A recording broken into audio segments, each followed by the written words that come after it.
सभी साथियों को अनुष्का का प्यार भरा नमस्कार। और आज हम लोग डिस्कशन करेंगे नवोदय विद्यालय समिति पीजीटी सॉल्व 2019। ये पेपर मेमोरी बेस्ड है, यानी कहने का मीनिंग है ये पेपर जो बहुत सारे स्टूडेंट्स हैं उनकी जो पेपर दे करके आए, क्योंकि कंप्यूटराइज सेट था इसलिए जो पेपर दे करके आए हैं उन्हीं से ये पेपर डिस्कशन करके बनाया गया है। और ये पेपर में कौन कौन से इंपॉर्टेंट क्वेश्चंस आए थे, कौन कौन से क्वेश्चंस हैं, जितना कलेक्शन हो पाया है वो किया गया है।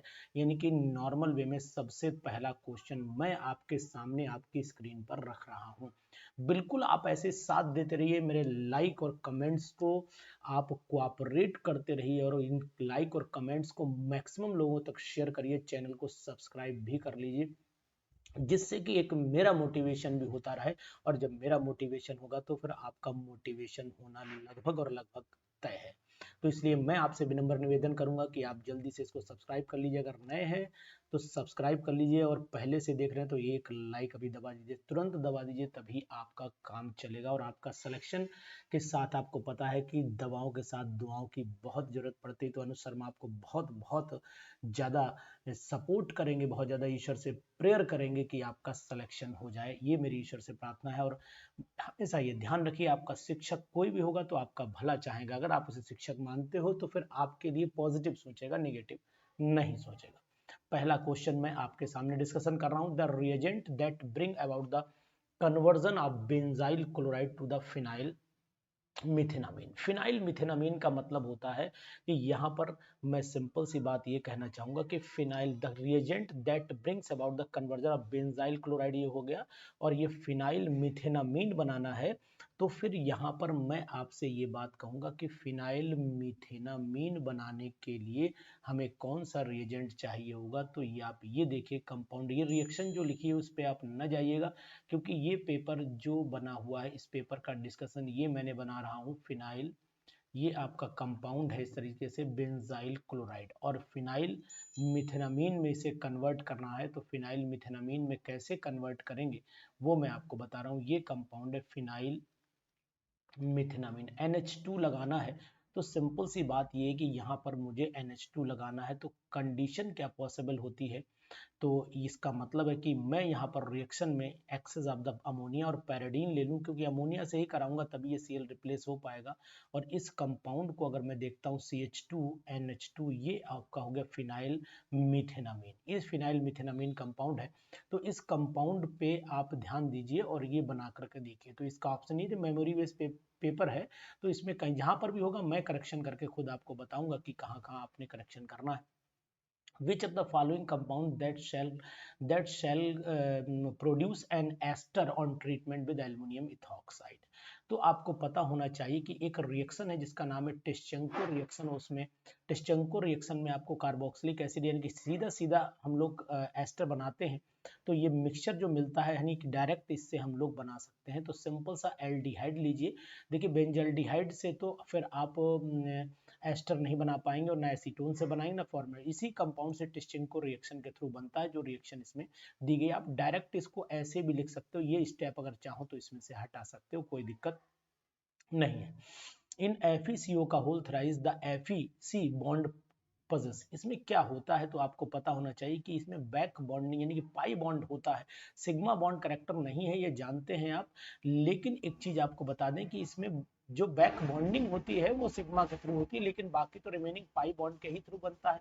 तो फिर आंसर नंबर दोनों यानी कि सिग्मा करेक्टर भी और पाई करेक्टर भी दिखाई देना चाहिए। तो ये आपने मेटलर्जी से देखा होगा, कार्बोनिल कंपाउंड्स में पढ़ाया भी गया है कि ये पाई बॉन्ड और सिग्मा बॉन्ड दोनों ही होते हैं इसके अंदर। तो देखिएगा और पढ़िएगा, इसको समझिएगा, बाकी डिस्कशन मैं आपके साथ में कर ही रहा हूँ। इन the formation of the methane from the water molecule, ये क्वेश्चन पीजीटी में भी आया था, यूपी पीजीटी का क्वेश्चन भी है ये। Vapours in the remove from the reaction in the formation of the methane from the water gas. In the formation of the methane from the water gas, बार बार इसलिए रिपीट कर रहा हूँ कि आपको एक बार समझ में आ जाए। तो आपने वाटर गैस से मीथेन बनाई है कि if the water vapour is removed, यानी वाटर वेपर रिमूव कर दें तो रिएक्शन फॉरवर्ड चलना शुरू कर जाएगी। ये ली चैटेलियर का प्रिंसिपल कहता है the reaction will move in the reverse, नहीं the reaction will move in reverse, नहीं, the reaction will move in forward, बिल्कुल सही। There will be effective increase in the yield of methane, the reaction will be move in forward but there is no effective increase in the movement. अब इन्होंने जो setup दिया है चौथे question का, देखो मैंने जो आपको बताया फॉरवर्ड तो चलना तय है, तो यानी कि ये आपका हो गया कि ये रिएक्शन फॉरवर्ड ही चलेगी। तो यहाँ पर option number the according to the principle the given temperature remain constant, so if the water is removed to maintain the value of the reaction move in forward direction, और ज्यादा product बनेगा। ये principal जो कहलाता है वो ली चैटेलियर principal के नाम से जाना जाता है, ली चैटेलियर प्रिंसिपल कहलाता है। उसी के अकॉर्डिंग ये एक्सप्लेनेशन मैंने किया था। ये भी आपको बता दूं, the solubility of the aniline in water is increased by, अगर आप सॉल्युबिलिटी बढ़ाना चाहते हैं तो फिर सॉल्ट फट से उसको उसमें ऐसे डाल के उसका सॉल्ट बना दीजिए, अपने आप सॉल्युबिलिटी इंक्रीज कर जाएगी, कोई भी परेशानी आपको नहीं आने वाली है। तो इस तरीके से ध्यान रखिएगा। तो यानी कि इसमें ऑप्शन जो है एसिड डालने का मतलब फिर ऑप्शन नंबर 3 ही सही आएगा। नीचे क्या दिया है इससे भी अभी मैं नहीं चल रहा हूँ, ये भी ध्यान देना पड़ेगा आपको। चलो ठीक है, इसके बाद हम लोग चल लेते हैं atomic number of the chromium and iron are 24 and 26. Atomic number of the chromium and iron are 26 and दिया है which of the following is paramagnetic in nature। तो इन कंपाउंड्स में सबसे पहले तो जहां लिगेंड स्ट्रॉन्ग लगा हुआ है वहां तो पेयरिंग हो जाएगी, और जहां पर स्ट्रॉन्ग लिगेंड है पेयरिंग है मतलब वो डायमैग्नेटिक होगा, तो उसे हटा दीजिए। तो एक तो ये कन्फर्म है डायमैग्नेटिक है, ये भी डायमैग्नेटिक है। लेकिन थर्ड नंबर का जो आपको दिख रहा है क्रोमियम, ये क्रोमियम के अंदर अमोनिया यहाँ पर वीक लिगेंड की तरह काम करता है। तो सिंपल सी बात है कि जब अमोनिया वीक लिगेंड की क्रोमियम के केस में अगर आप निकालना चाहेंगे तो क्रोमियम +3, और क्रोमियम +3 में जब इलेक्ट्रॉनिक कन्फिग्रेशन लिखेंगे तो आर्गन आ जाएगा 18, और यहाँ 3D और 4s आ जाएगा। 4s तो आपका 0 हो गया, और यहाँ 5 होता है तो यानी कि 5 में से 3 घटा दीजिए तो यानी कि 2 बन जाएगा। तो +3 ऑक्सीडेशन स्टेट में जो कंडीशन आएगी वो ये आनी चाहिए। तो इसका मतलब यही पैरामीटर, 2 इलेक्ट्रॉन ही आएंगे भाई, 5 होते हैं भाई, क्रोमियम का जो कन्फिग्रेशन होता है 3D5 नहीं, यहाँ पर 3 आ जाएगा क्योंकि 3D5 होता है, 3D5 4s1 होता है, एक यहाँ से 2 3 आ जाएगा। तो 3 का मतलब हुआ कि +3 ऑक्सीडेशन स्टेट में 3 इलेक्ट्रॉन पेयर्ड हो जाएंगे, तो इसका मतलब ये पैरामेग्नेटिक हो गया। अब इनमें आपको पता है कि 0 ऑक्सीजन में पॉसिबिलिटी नहीं, फिर आप भी अपनी तरीके से समझने की कोशिश करिए इसमें क्या लिखा है, उससे मैं बहुत ज़्यादा डिटेल पे नहीं जा रहा हूँ। लेकिन हाँ, जो प्रिंट कराया है क्वेश्चन पैटर्न वो आप चलिएगा क्योंकि ये प्रिंटिंग है। The correct order of the reactivity in the hydrolysis of the following compound, correct order क्या होना चाहिए ये आप जान रहे हैं कि बहुत ही इंपॉर्टेंट क्वेश्चन है ये, कि इसका करेक्ट ऑर्डर आपके सामने क्या। तो सबसे पहले मैं आपको ये बताने की कोशिश करूंगा कि जो करेक्ट ऑर्डर होता है वो किस बात पर डिपेंड करता है, इजिली कौन हाइड्रोलाइज हो जाएगा, इजीली कौन हाइड्रोलाइज हो जाएगा, इस चीज का डिस्कशन हम आपसे करें। तो सबसे पहले हमारे सामने एसिटाइल क्लोराइड है, और एसिटाइल क्लोराइड हाइड्रोलाइज होगा या नहीं होगा ये बात आपको सबसे पहले बतानी पड़ेगी कि लाइन से लगे हैं या डिस्टरबेंस है। तो यहाँ पर आपको ईजियर विल बी द, मतलब जितना लीविंग ग्रुप, यानी कि सिंपल सी जितना लीविंग ग्रुप जो है मतलब ऐसे बोलें कि easier the removal of the leaving group, और more will be the easy will be the hydrolysis, ऐसे बोले। तो यहाँ पर मैं लिख देता हूँ, सेंटेंस लिख देता हूँ, removal of the easy is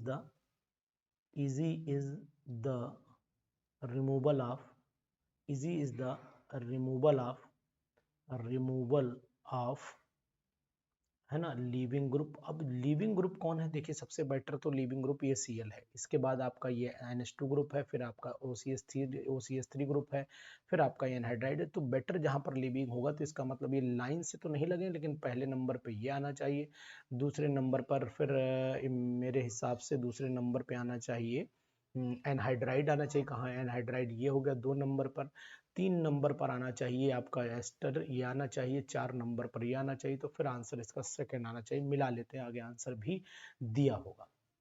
चलिए देखते हैं, ये देखिए ये दिया है एनहाइड्राइड एसिटी, ठीक है। यानी कि इन्होंने क्या लिखा, easier will be the removal of the leaving group, more easily molecule get hydrolyse, ठीक है, एक ही बात है, वो सेंटेंस थोड़ा इंग्लिश भाई अलग अलग हो जाती है। The enthalpies of the all elements in their standard states are, जो स्टैंडर्ड स्टेट्स में एंथैल्पी होती है वो कितनी होती है, तो स्टैंडर्ड स्टेट्स में एंथैल्पी तो सेम रहती, कांस्टेंट रहती है, मतलब जीरो हो जाएगी। तो यहाँ पर थर्ड यानी कि the enthalpy of all the elements in standard free state, ठीक है, सही है, कोई स्टेटमेंट भी ठीक लिखा हुआ है। A reaction that converts a reaction that converts an amide into an amine is called, यानी एक एमाइड से एमीन तो हॉफमैन्स रिएक्शन कहलाती है, और ये रिएक्शन बहुत ज्यादा एग्जाम में आती तो हॉफमैन्स ब्रोमाइड रिएक्शन के नाम से जानी जाती है।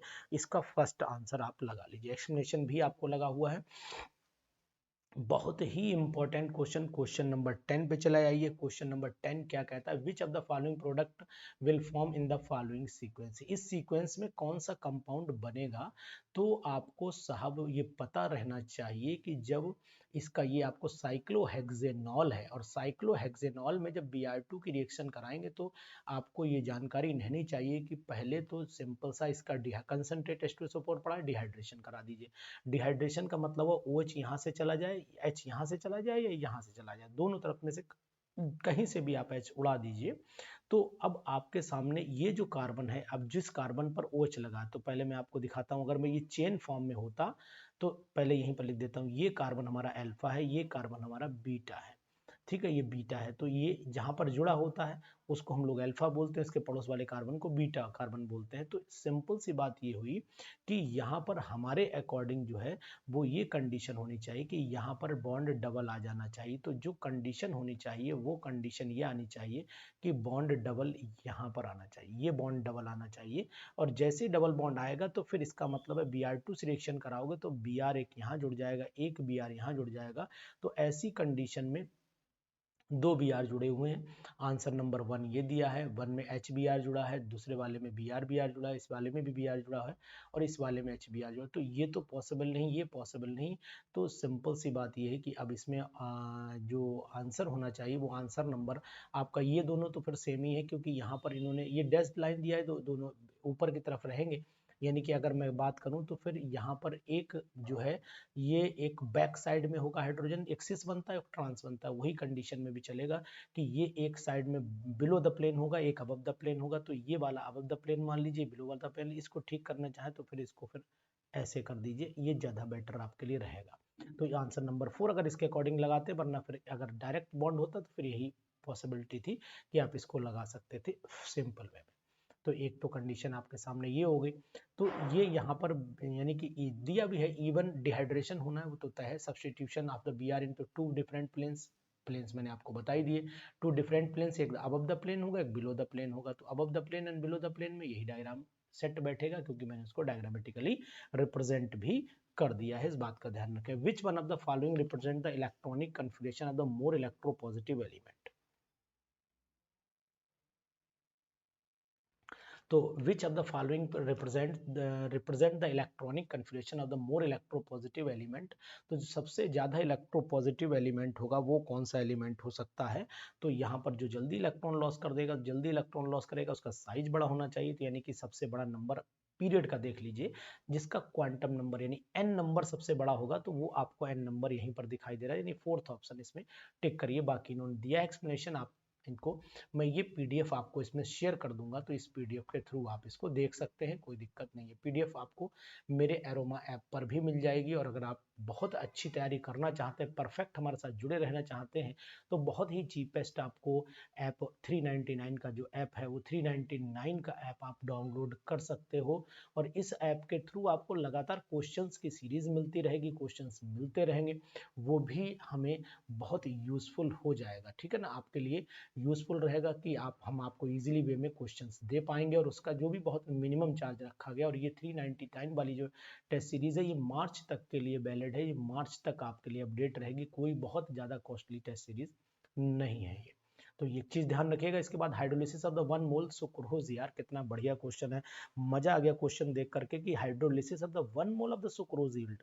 तो यानी कि 1 मोल ऑफ सुक्रोज को जब तोड़ते हैं तो ग्लूकोज मिलता है, फ्रक्टोज मिलता है, एक अल्फा डी ग्लूकोज और बीटा डी फ्रक्टोज मिलता है, ये आपको पता है। तो इसमें answer 1 mole glucose 1 mole fructose, alpha D beta D नहीं दिया, तो आंसर नंबर 4 आप लगा लीजिए। सिंपल पेपर है, अगर मेरे साथ रहेंगे तो नवोदय विद्यालय का एग्जाम मैं क्वालिफाई करवा कर दिखाऊंगा, सिलेक्शन आपका मैं दिलवाऊंगा, ये बिल्कुल 100% गारंटी है। उसका कारण ये है कि हम आपको सही रास्ते पर ले चलेंगे। Which of the following statement is not correct to explain the effect of the catalyst on the rate reaction, यानी कि which of the following statement is not correct, कौन सा स्टेटमेंट करेक्ट नहीं है। तो स्टेटमेंट करेक्ट नहीं है, इस बात को देखते हैं। A catalyst alter the Gibbs free energy, ये एनर्जी को चेंज नहीं कर सकता, ये केवल एक्टिवेशन एनर्जी को चेंज करता है। The catalyst does not change the equilibrium, ये इक्विलिब्रियम को चेंज नहीं करता है। ठीक बात, ये बात सही है। A catalyst reduces the activation energy, यानी a catalyst reduces the activation energy between the reactant and product, यानी कि ये बात भी ठीक है, ये घटा देता है कैटलिस्ट। अभी मैंने बोला है आपको, catalyst provides an alternate reaction mechanism, provide करता है। तो इसका मतलब पहला वाला स्टेटमेंट गलत हो गया कि catalyst alter the Gibbs free energy of the reaction, Gibbs free energy में चेंज नहीं आता, पहली ही स्टेटमेंट इसका इनकरेक्ट मुझे दिख रहा है। तो देख लीजिएगा, आंसर भी इसमें लगे हैं। ये पीडीएफ बड़ा बेनिफिशियल होगी आपके लिए। Which of the following pair of the metal is purified by the van Arkel, van Arkel के थ्रू तो जिरकोनियम और टाइटेनियम ही किए जाते हैं। ये एनसीईआरटी की मेटलर्जी में आपको लिखा हुआ है, और वहीं से आप इसको जाकर के चेक भी कर सकते हैं। आंसर चेक करना हो तो वहां से भी चेक कर सकते हैं। उसके बाद the decomposition of the HI into H2 and I2 is the, ये आपको पता होना चाहिए कि 2HI होता है, तो यानी कि 2HI टूटेगा तो सेकंड ऑर्डर मैकेनिज्म को ये फॉलो करता है, क्योंकि रेट इसमें HI की पावर 2 पर डिपेंड करता है, जो इसमें वैसे भी दिया हुआ है। आप इसके आंसर, मैंने आंसर लगे हुए हैं, चेक कर सकते हैं। द केमिकल रिएक्शन जो दे रखी है, ये आपको सिंपल से पता है कि SN1 रिएक्शन कैटेगरी में आती है, और SN1 का मतलब हुआ ये एलिमिनेशन, यानी CH3COH बना है, तो ये आपकी SN1 न्यूक्लियोफिलिक सब्स्टिट्यूशन रिएक्शन, यानी आंसर नंबर 3, यानी इसे हम SN1 मैकेनिज्म के थ्रू भी एक्सप्लेन करते हैं। ये बात आपको ध्यान रखनी। The product of the reaction, इस रिएक्शन का प्रोडक्ट, यार क्या कितना बढ़िया क्वेश्चन है कि इस रिएक्शन का प्रोडक्ट क्या होना चाहिए। इस रिएक्शन के प्रोडक्ट के लिए आपको क्या करना होगा, पहले तो आप ये जान लीजिए। देखिए इसमें क्या करना है, यानी इसको हीट करना है। जब इसको हीट करना है तो प्रोडक्ट कैसे निकलेगा, वो चीज भी आपको ध्यान देनी पड़ेगी। तो क्या मैं आपको रिएक्शन करके दिखाऊं? तो पहले तो आपको ये बता दूं कि ये जो चीज यहाँ से ये वाला कॉम्बिनेशन होगा, मतलब ये यहाँ से जुड़ेगा। अगर मैं इसको ऐसे करूं कि, रुक जाइए, मैं आपको अपने तरीके से इसे बताने की कोशिश करता हूँ। इसे थोड़ा सा नहीं, पहले इधर लाना पड़ेगा, तो ये सामने रहेगा, फ्रंट पे रहेगा। ज्यादा भाई क्यों चलेगा, कम जाओ ना मेरे लाल लड्डू गोपाल। ठीक है, तो ये चीज है, मैं इसको ऐसा करता हूँ, इसको ऐसे लिखता हूँ, लिखने के तरीके को बदलूंगा, बाकी कुछ नहीं करूंगा।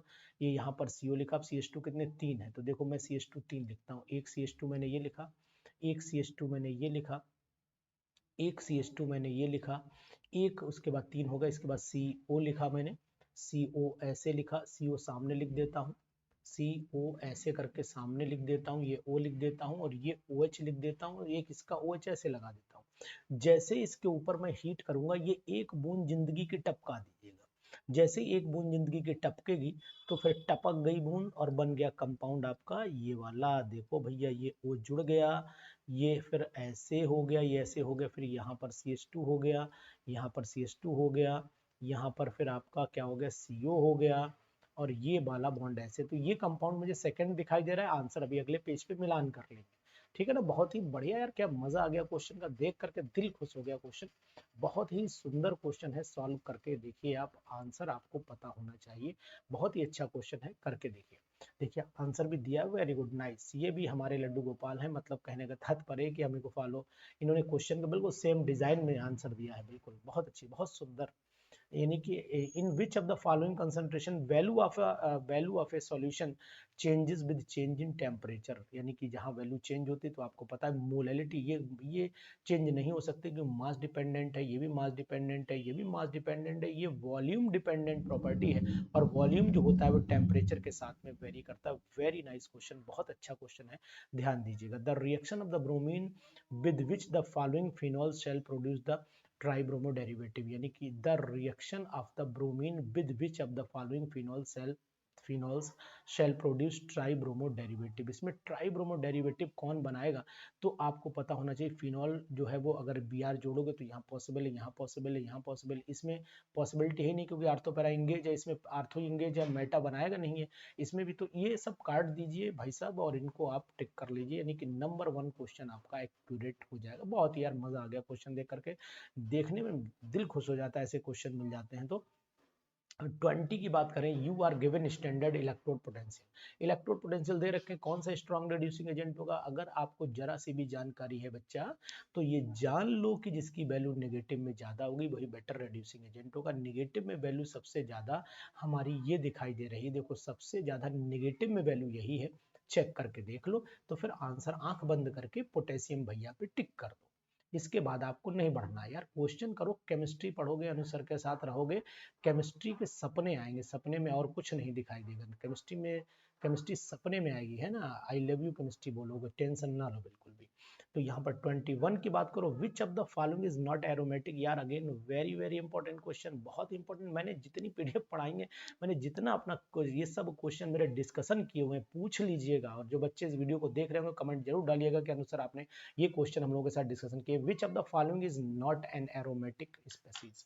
इसमें से कौन सी एरोमेटिक स्पेसीज नहीं है। दिल खुश हो गया क्वेश्चन देख करके कि इसमें कौन सी एरोमेटिक स्पेसीज नहीं है। तो आपको पता हो जाना चाहिए कि ये साहब, ये इसमें 6 ये हकल रूल को फॉलो कर रहा है, ये भी कर रहा है, ये भी कर रहा है। तो एक जमूरे साहब ये बचे हैं जो हकल रूल को फॉलो नहीं कर पा रहे हैं। तो यही जो है, यही आपको भेजेंगे, यही आपको बताया जाएगा कि भाई ये पॉसिबिलिटी आपकी है कि भाई इसके आंसर को आप टिक करेंगे, इसी आंसर को आप टिक करेंगे। तो ध्यान दीजिएगा, आप इसको ध्यान दीजिएगा इस पे। तो ये लगा दी सेकंड आंसर, चलिए ठीक है। इसके बाद मैं क्या करता हूँ, विच of the following halide in the amide reaction will produce isobutyl amine. Which of the following halide in the amide reaction will produce the isobutyl amine? तो इसमें isobutyl amine which of the following halide in the amide reaction will produce, ठीक है। तो यानी कि amide reaction में isobutyl बनाना है, तो यहाँ पर मैं Br ले रहा हूँ। तो Br का मतलब ये हुआ कि रिएक्शन करा के देखनी पड़ेगी।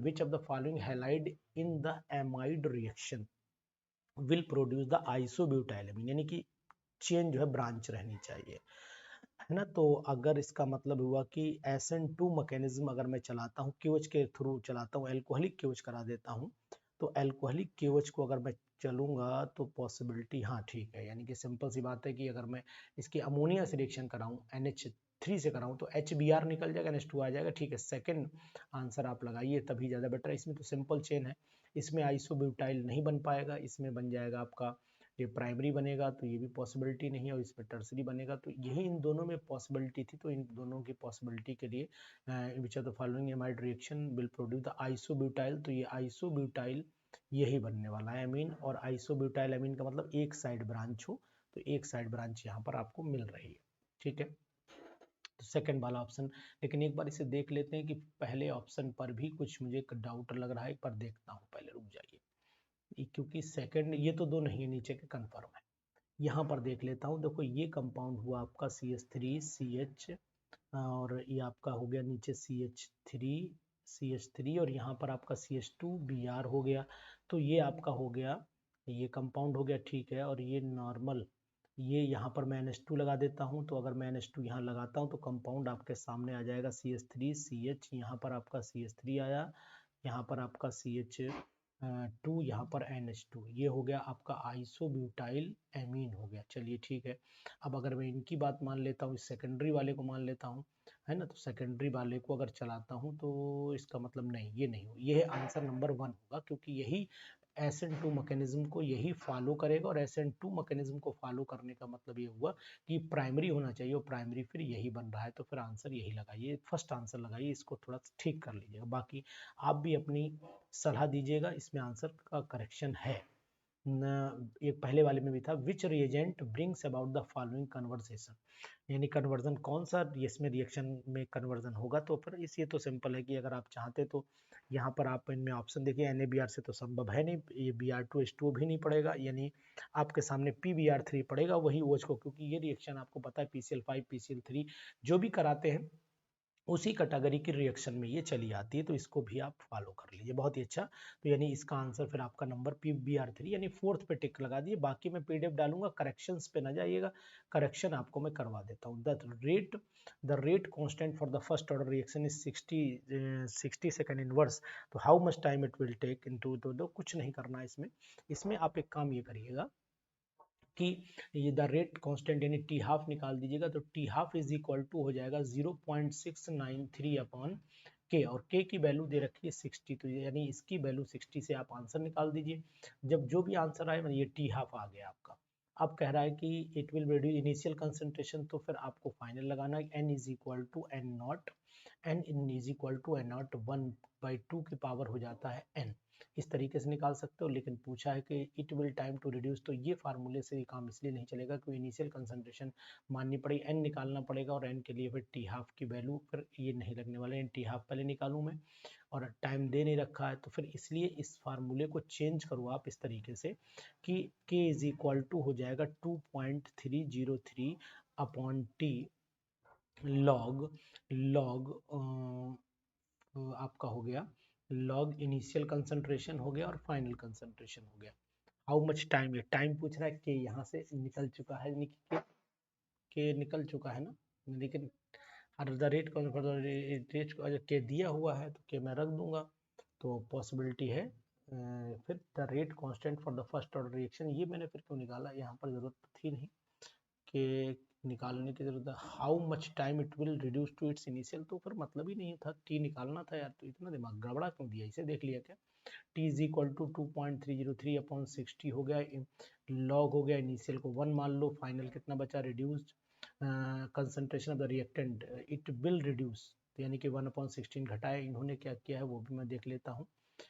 इन्होंने ठीक है ऐसे डायरेक्ट किया, चलिए कोई नहीं, दिक्कत नहीं, इसको कैलकुलेट करिएगा, 1/16 आ जाएगा ये यहाँ पर, इनिशियल कंसंट्रेशन 1/16 हो जाएगा, ओह सॉरी 1/16, 16 ऊपर चला जाएगा, इसे हटाइए, यहाँ पर थोड़ा सा डाउट हुआ, कोई नहीं कोई दिक्कत नहीं, यहाँ 1/16 रह जाएगा, रिड्यूस 2 दिया हुआ, it will reduce the initial concentration of reactant 2, हाँ ठीक है, तो 1/16, 16 ऊपर चला जाएगा, t is equal to 2.303 upon 60 log, यानी कि लॉग 16 हो गया, 16 का मतलब हो गया 4, और 4 लॉग 2 हो गया, यानी कि 4 लॉग 2 हो गया, तो यानी 2 ऐसा करेंगे 2 लॉग, ऐसा कर देता हूँ 2 की पावर डाल देता हूँ 2 दूनी 4 दूनी 8 दूनी 16, 2 की पावर 4 डाल देता हूँ, तो ये ज़्यादा बेटर रहेगा मुझे, तो ये t is equal to 2.303 upon 60 log, यानी कि 4 लॉग 2, और लॉग 2 की वैल्यू होती है, लॉग 2 की वैल्यू 0.3010। अब जरा मैं अपना कैलकुलेटर चला लेता हूँ, देखें आंसर कुछ मैच कर पाता है या नहीं कर पाता है। कैलकुलेटर चलाता हूँ साहेब, कैलकुलेटर मिल जा बच्चा,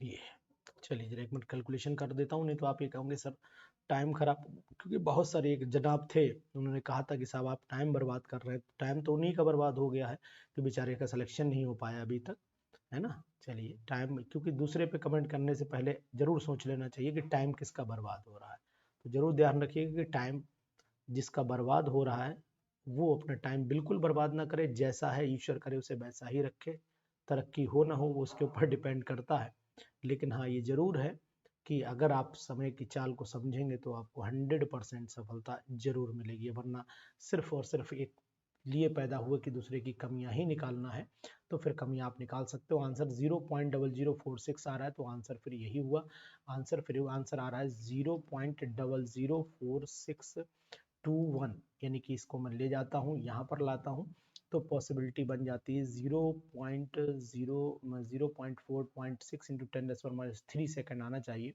चलिए 3 आ रही है, 3 है, उम्मीद 3 की है, 3 ही आएगा, कोई 1 2 3 डेसिमल पे गया है, बाकी अगर कहीं कोई डेसिमल का वेरिएशन आपको लग रहा हो तो उसको चेक करिएगा। 2.30 होती, सॉरी हाँ ठीक है, ये 0.0 आएगा, मैंने एक गलती की है, वो मैं आपको बता देता हूँ कि मैंने यहाँ पर रख दिया है लॉग, ये 0.3010 है ना, ठीक है, तो आंसर आपका आ रहा है, नोट कर लिए 0.0, अरे यार पेन कौन सा ले लिया भाई, 0.046 इंटू कुछ नहीं, ये वैल्यू आ रही है, इसका मतलब हुआ कि इसे लिख सकते हो 4.6 इंटू 10⁻², ठीक है, ये -2 सही है, गलत नहीं है, वो -2 सही है, एक्यूरेट है, answer number second.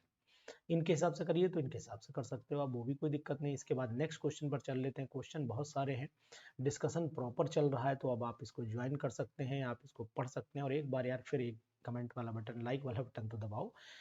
Which atomic number 25 with atomic number 25 a divalent ion in the aqua solution has the magnetic moment, बहुत सुंदर बहुत सुंदर, यानी कि 25 होता है वो आपको पता है मैंगनीज का होता है, कैलकुलेटेड है, सोचना नहीं है कि 5.9 आता है। तो इस पे लगा लो यार टिक, बहुत ज़्यादा नहीं सोचो, इस क्वेश्चन बहुत किया होगा। ये 12th का क्वेश्चन, 12th के डी एनसीईआरटी के अंदर दिया हुआ है ये क्वेश्चन। ये पूरा क्वेश्चन पैटर्न एनसीईआरटी बेस्ड चलता है। The compound which gives the oxygen moderate heating में मर्क्यूरस ऑक्साइड ही देता है कहीं पर है नहीं, HGO sorry mercuric oxide, HGO mercuric, यानी कि ये है ऑप्शन आपके सामने, लगा दीजिए।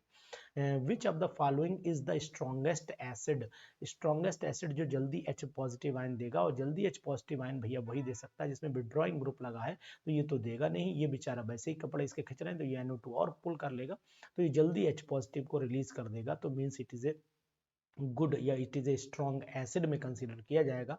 फ्रॉम द फॉलोइंग स्पेसीज, ये दे रखे which will not the coloured in aqueous solution, तो जिसमें सिंपल सी बात है कि ऐसे बोले कि इलेक्ट्रॉन अनपेयर्ड होंगे वो कलर्ड होते हैं, जिनमें इलेक्ट्रॉन अनपेयर्ड नहीं होते यानी जिसमें इलेक्ट्रॉन पेयर्ड होते हैं वो सभी जो होते हैं वो कैसे होते हैं, वो जिसमें इलेक्ट्रॉन पेयर्ड होते हैं वो कलरलेस होते हैं। ये एक कंसेप्ट होता है, और इस कंसेप्ट के अकॉर्डिंग अगर आप आंसर देखना चाहोगे तो चेक करना पड़ेगा इसमें। तो मैं वैसे आपको बताऊं, देखो Cu+ में भी सभी इलेक्ट्रॉन पेयर्ड हो जाएंगे, तो Cu+ तो एक कहाँ दिया है Cu+, एक तो Cu+ ये वाला छांट लो इसमें से, ठीक है। इसमें कहाँ दिया, तो इसमें यहाँ दिया, तो इसका आंसर, और स्कैंडियम का 21 होता है, 18 3 निकाल लिए, तो इसमें यही आंसर आना चाहिए। आंसर भी मिला लेते हैं और आगे देखते हैं कहाँ क्या दिया हुआ, आंसर मिल जाएगा बिल्कुल डेफिनेट, यही आंसर होना चाहिए। बाकी देखते हैं कि आंसर क्या दिया, सलामी 4, ठीक, वेरी गुड। तो which of the following reaction shall produce benzoic acid, तो बेंजोइक एसिड बनाने के लिए ग्रेनाड बनाइए, ग्रेनाड बनाने के बाद छोटू से रिएक्शन कराइए, तो फिर आंसर तो साफ दिख रहा है कि यही वाला आंसर लगाना पड़ेगा हम लोगों को। अमंग द गिवन रिएक्शन, ये रिएक्शन दे रखी है, अच्छा वो तो आंसर ही दिया, मैं इसको क्यों पढ़ रहा हूँ, उसको तो आंसर ही दिया है, वो मत पढ़िए आप, चलिए छोड़िए। विच of the following gas is insoluble in water, पानी, अमोनिया बहुत जल्दी घुल जाती है पानी में, SO2 गैस जो होती है वो भी पानी में घुल जाती है, CCl2 भी घुल जाता है पानी में, हाइड्रोजन गैस घोल के देख लेना, नहीं घुलेगी पानी में तो हाइड्रोजन गैस ही इसका आंसर होगा। Which one of the following is the most easily soluble in water, अब ये क्वेश्चन मैंने अभी कराया है, ऊपर से नीचे आने पर सल्फेट की सॉल्युबिलिटी बढ़ती है। सुमित जी ये क्वेश्चन बहुत ही अच्छा है और बहुत ही अच्छा क्वेश्चन है, आप इसे करिए, सॉल्युबिलिटी का ऑर्डर देखिए, बहुत ही अच्छा क्वेश्चन है कि BaSO4 की सॉल्युबिलिटी जो होती है बढ़ जाती है, और ये क्वेश्चन आप कर सकते हैं, ये क्वेश्चन आप समझ सकते हैं, ये क्वेश्चन इंपॉर्टेंट कैटेगरी में चला जाता है, तो इसको आपको सॉल्व करना चाहिए, मेरे हिसाब से इस क्वेश्चन को आपको सॉल्व करना चाहिए। इस क्वेश्चन को करिए, इंपॉर्टेंट क्वेश्चन है, इंपॉर्टेंट क्वेश्चन ही एग्जामिनेशन में हेल्प करते हैं, तो इसको जरूर करिएगा। इसके बाद हम लोग देख लेते हैं क्वेश्चन नंबर, नेक्स्ट चल लेते हैं क्या कहता है, देखें, बढ़े आगे फटाक से बढ़ते हैं। ये क्वेश्चन नंबर 31 हो गया, क्वेश्चन नंबर 31, उसके बाद आइए विच मेथड, यानी कि यहाँ पर question number 32, by which method ketone is converted into hydrocarbon, ketone को हाइड्रोकार्बन कन्वर्ट करने में या तो क्लीमेंसन रिडक्शन लीजिए या फिर वोल्फ-किश्नर लीजिए, तो यहाँ वोल्फ-किश्नर दिया हुआ है, इस पर टिक कर लीजिए। Rosenmund reduction, in the Rosenmund reduction the compound reduce to, Rosenmund में एसिड क्लोराइड एल्डिहाइड में कन्वर्ट हो जाता है, तो एसिड क्लोराइड एल्डिहाइड में कन्वर्ट होता है, ये वाली रिएक्शन लगा लीजिए। ये सभी क्वेश्चन इंपॉर्टेंट है, इन क्वेश्चन को आपको मेरे हिसाब से कर लेना चाहिए, और ये क्वेश्चन आपके एग्जामिनेशन में हेल्प करेंगे, ये भी श्योर है, करके देखिए, अच्छा लगेगा आपको। इस तरीके के क्वेश्चन आपको प्रैक्टिस हमेशा करते रहने चाहिए, जिससे कि आप अपनी प्रैक्टिस को अच्छे से मजबूत कर पाएं, ये बात आप ध्यान रखिएगा, ये बात आपको ध्यान रखनी पड़ेगी, तो ये ध्यान रखिएगा, ठीक है ना। नेक्स्ट पेज पर चल लेते हैं, और नेक्स्ट पेज पर चलने के बाद आपको और भी क्वेश्चंस मिलेंगे। लगातार इस सीरीज को मैं कंटिन्यू करूंगा, लेकिन शर्त एक ही है कि इस सीरीज को कंटिन्यू करने में हमें आपका सपोर्ट चाहिए, हमें आपकी मदद चाहिए। मदद इस बात की ये नहीं कि आप हमें कुछ देंगे, मदद ये चाहिए कि हमें एक प्यारा सा कमेंट चाहिए, और वो कमेंट आपकी उंगलियां दे सकती हैं, आपका हाथ बस चलना चाहिए, वो देगा। Bond angle is minimum for which of the following, इसमें कहाँ बॉन्ड एंगल मिनिमम होगा, ये क्वेश्चन भी बहुत इंपॉर्टेंट है। ऊपर से नीचे आने पर बॉन्ड एंगल घटता है, तो बॉन्ड एंगल सबसे कम टेल्यूरियम वाले में हो जाएगा, यानी सेकंड वाले में बॉन्ड एंगल कम होगा। ये भी बहुत ही अच्छा क्वेश्चन है, देखिएगा, ये भी P ब्लॉक से जुड़ा हुआ क्वेश्चन है, तो इसको भी आप कर सकते हैं। ये क्वेश्चन भी आप करके और हमें जो है इनबॉक्स में कमेंट लिखे कि सर देखिए मैंने आपके बताए हुए क्वेश्चन को कर दिया है, ध्यान दीजिए आप। तो मैं ध्यान दूंगा, तुरंत दूंगा ध्यान। बहुत ही अच्छा क्वेश्चन है, बहुत अच्छा मतलब ऐसे क्वेश्चन इजी वे में इजी नंबर दिलाते हो, करना भी चाहिए हम लोगों को। क्वेश्चन नंबर 34 हो गया। क्वेश्चन नंबर 35 देख लीजिए।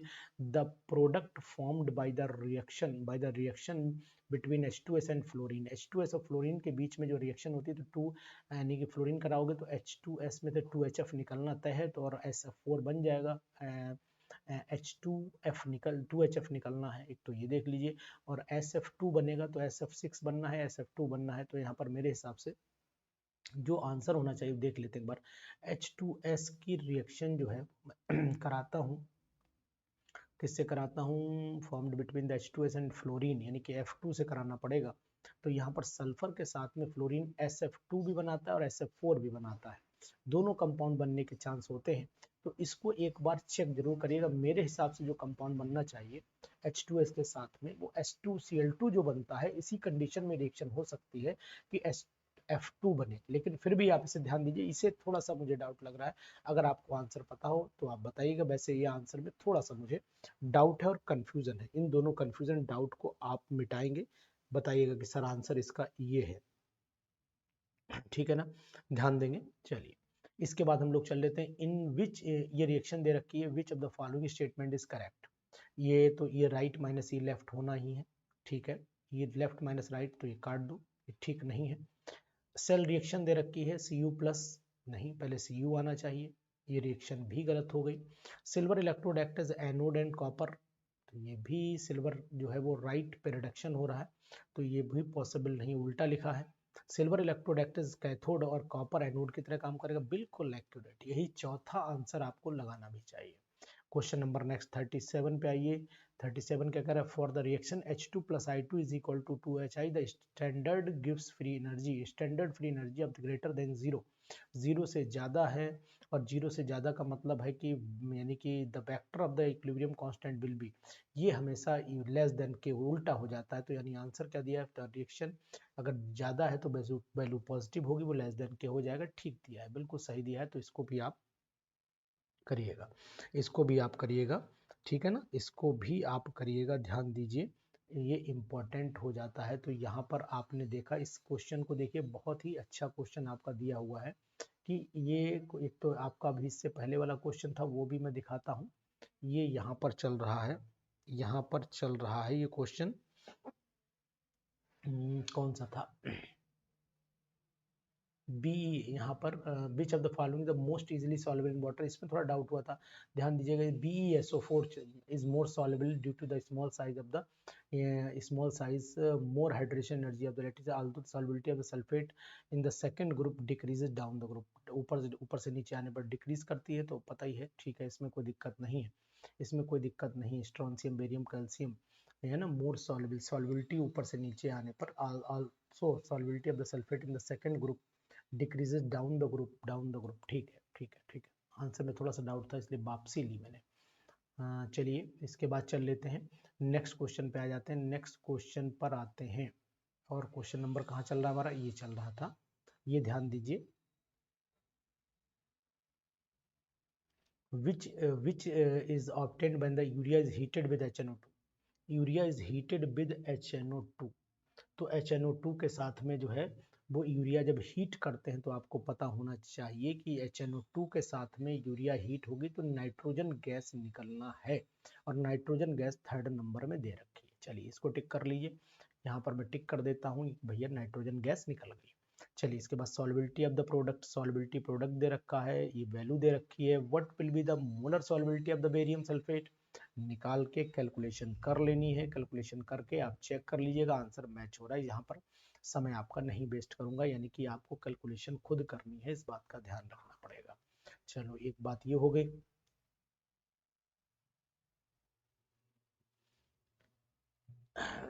विच of the following statement is not correct, यानी कि कौन से स्टेटमेंट करेक्ट नहीं है, इस पे भी चल लेते हैं।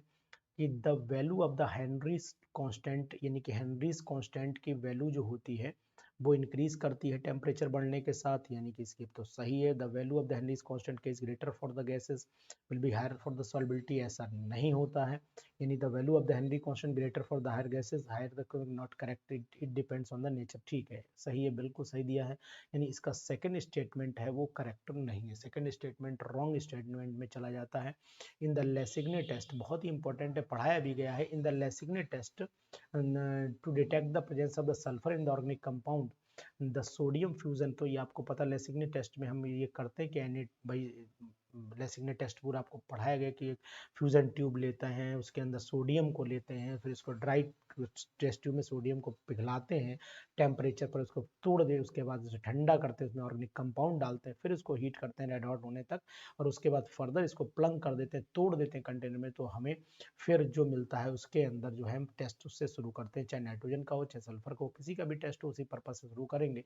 तो यहाँ पर दे रहा है Lassaigne test detect the sodium fusion extent and the friction in which the acetic acid and lead acetate gives the black precipitate। जब black आएगा तो फिर सिंपल सी बात है कि black precipitate तो lead sulfide का बनना तय हो जाएगा। तो lead listener for detection of the Na2S बना लेगा, देखो हाँ ठीक है, Na2S बना लेगा, बिल्कुल डन है। तो इसको करिएगा, क्वेश्चंस इसमें से नोट कर लीजिए, करिएगा इनको, ठीक है, बहुत इंपॉर्टेंट क्वेश्चन है।